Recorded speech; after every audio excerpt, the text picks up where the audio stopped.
उत्तर प्रदेश की जेल में बंद गैंगस्टर्स को काला पानी की सजा काटनी पड़ सकती है।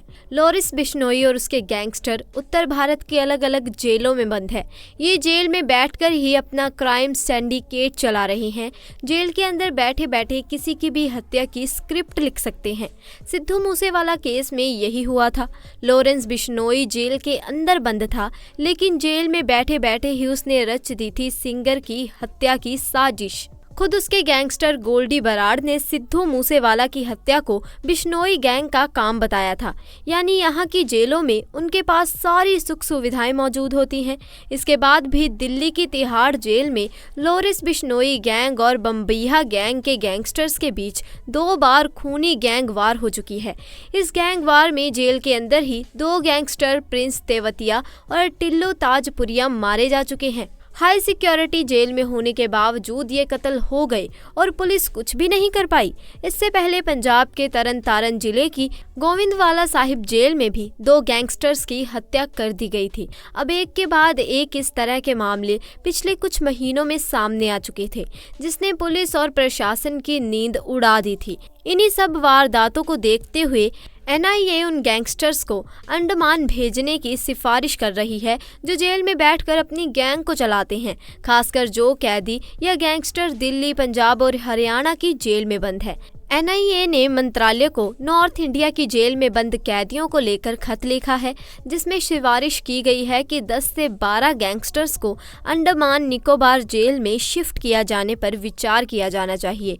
इसके अलावा कुछ गैंगस्टर्स को नॉर्थ ईस्ट की जेल में भी भेजने को लेकर खत में जिक्र है। NIA ने इस खत में लिखा है कि कैसे जेल में बैठकर ये गैंगस्टर बाकी लोगों को भी गैंग में शामिल होने के लिए बहका रहे हैं। जाहिर सी बात है कि इसमें सबसे ऊपर नाम लॉरेंस बिश्नोई का ही है। इसके अलावा जग्गू भगवानपुरिया और बम्बईहा गैंग के गैंगस्टर्स को भी वहां भेजा जा सकता है। पुलिस अधिकारी बताते हैं कि लॉरेंस बिश्नोई भले ही एक शख्स हो, लेकिन उसकी परछाई में कई गैंगस्टर्स के चेहरे छुपे हुए हैं। पैसे से पावर बटोरने की कला उसने जग्गू से सीखी और गैंगस्टर नरेश शेट्टी, संपत नेहरा और मर चुके सुक्खा से मिलकर हथियार के दाम पर उगाही करने का देश का सबसे बड़ा नेटवर्क भी बनाया।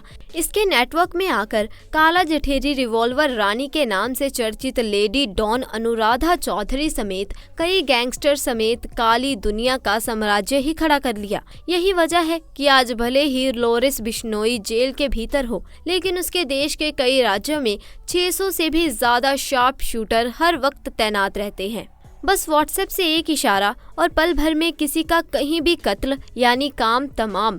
ये लॉरेंस बिश्नोई का शातिर दिमाग और तेवर ही है, जिसकी बदौलत उसका नेटवर्क कई राज्यों में चल रहा है। वैसे जन्मस्थली और गैंगस्टर के पैंतरे तो उसने पंजाब में ही सीखे, लेकिन इसकी भनक ना सिर्फ पंजाब बल्कि राजस्थान, हरियाणा और दिल्ली NCR में भी है। आज वो जेल में रहते हुए भी पुलिस के लिए उतना ही सर दर्द बना हुआ है जितना बाहर रहते हुए था। कहा जाता है कि लॉरेंस बिश्नोई ना सिर्फ देखने में देश का सबसे स्मार्ट गैंगस्टर है, बल्कि उसके इरादे भी तेज दरार हैं। और यही वजह है कि 17 जनवरी 2015 को जब पंजाब पुलिस उसे कोर्ट में पेश करने जा रही थी, तभी वो चकमा देकर भाग निकला। कहा जाता है कि यहाँ से भागने के बाद वो नेपाल गया और वहाँ से आधुनिक हथियार लेकर पंजाब लौटा, लेकिन उसी दौरान 4 मार्च 2015 को वो फिर से पंजाब पुलिस के हत्थे चढ़ गया।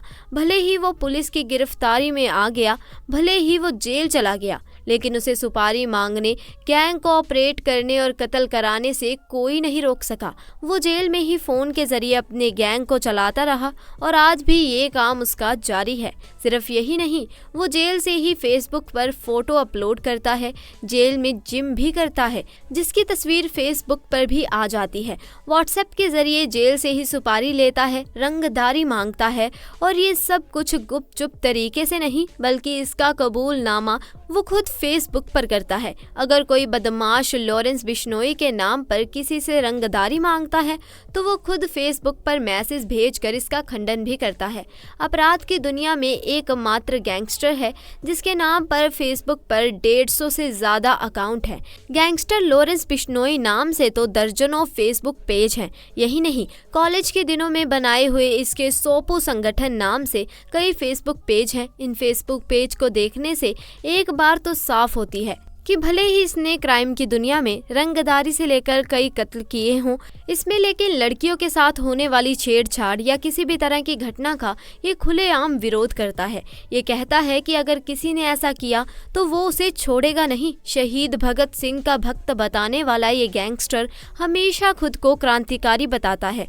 हालांकि पुलिस अधिकारी कहते हैं कि 1 या 2 फेसबुक अकाउंट खुद लॉरिस बिश्नोई चलाता है और बाकी फेसबुक पेज व अकाउंट उसके फॉलोअर्स चलाते हैं। अब आपको बता दें कि 5 जनवरी 2018 को राजस्थान के जोधपुर में लॉरिस बिश्नोई की पेशी थी। इस दौरान उसने फिल्म अभिनेता सलमान खान को जान से मारने की धमकी दी थी। उसने सिर्फ धमकी ही नहीं दी थी बल्कि अपने साथ ही कुख्यात संपत नेहरा को सलमान खान को मारने के लिए भेज भी दिया था। हालांकि 4 चौवन सुरक्षा होने के कारण संपत नेहरा सफल नहीं हो पाया था। दरअसल ये बताया जाता है कि गैंगस्टर बिश्नोई समाज से है। उसका बिश्नोई समाज काले हिरण की पूजा करता है और सलमान खान ने काले हिरण का शिकार किया था। बस इसी वजह से लॉरिस ने सलमान खान को मारने की ही सुपारी ले ली थी। अब आपको बता दें कि बिश्नोई ही नहीं बल्कि इसके अलावा दिल्ली की ज्यादातर जेल में क्षमता से ज्यादा कैदी भी मौजूद हैं, जो अक्सर पुलिस के लिए मुसीबत का सबक बनता है। और इस तरह की घटनाएं होती हैं। अगर गृह मंत्रालय इस बात पर राजी हो जाता है तो जल्द ही कई बड़े गैंगस्टर्स को अंडमान निकोबार की सेलुलर जेल में भेजा जा सकता है। सेलुलर जेल को काला पानी भी कहा जाता है। अब ऐसे में सवाल ये भी आता है कि आखिरकार ये काला पानी की सजा क्या है? काला पानी जेल का इतिहास, क्यों लोग काला पानी की सजा का नाम सुनकर डर जाते हैं? दोस्तों अब देखिए, जिन कैदियों को सेलुलर जेल की सजा मिलती है यानी कि उन्हें काला पानी की सजा मिलती है। सेलुलर जेल की सजा को काला पानी की सजा कहते हैं क्योंकि सेलुलर जेल भारत से हजारों किलोमीटर दूरी पर अंडमान निकोबार की राजधानी पोर्ट ब्लेयर में बनाई गई है, जिसके चारों तरफ पानी ही पानी फैला हुआ है।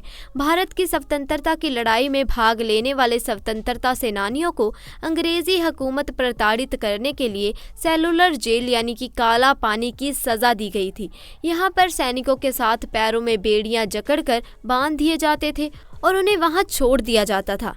चारों तरफ समंदर का पानी होने की वजह से उनका वहां से भाग पाना असंभव होता है। काला पानी की सजा होने का मतलब हुआ सारी दुनिया से एकदम अलग हो जाना।